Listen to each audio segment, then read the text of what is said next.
স্কুলের কিছু ঘটনা। নাম্বার 1, 2 বোন যখন একই স্কুলে ভর্তি হয়। ও ভালোই হয়েছে বাবা আপুর সাথে বসিনি, কারণ আপু খুব জ্বালাতন করে। কেই বা তোকে বলেছে আমার সাথে বসতে? কেউ বলেনি, আমি নিজে থেকেই বলছি।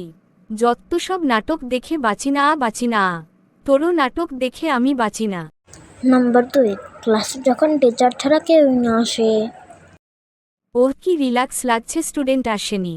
আজকে একটু শান্তি করে রিল্যাক্স করব আর ফোন দেখব। নাম্বার 3, 2 শত্রু যখন অন্য স্কুল থেকে শত্রুতামি করার পর আবার যখন একই স্কুলে ভর্তি হয়। এ কি তুই? হ্যাঁ রে, আমি। এখন তো দেখি আগের স্কুলে আমার সাথে শত্রুতামি করার পর এখন দেখি এখানে শত্রুতামি করতে এসেছিস। শত্রুতামি আমি করতে এসেছি নাকি তুই করতেছিস? অবশ্যই তুই করতে এসেছিস। উফ, তোর সাথে কথা বলে তো শুধু সময় নষ্ট করছি আমি, বরং সিটে বসি। হ্যাঁ যা, না তোকে কে না করেছে? নাম্বার 4, 2 বান্ধবী যখন আবার একই স্কুলে ভর্তি হয়।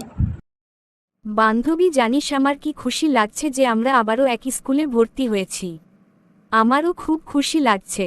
আমরা আবারও একসাথে পড়াশোনা করব, একসাথে খেলাধুলা করব, একসাথে টিফিনও খাবো। We are best friends, right? We are best friends.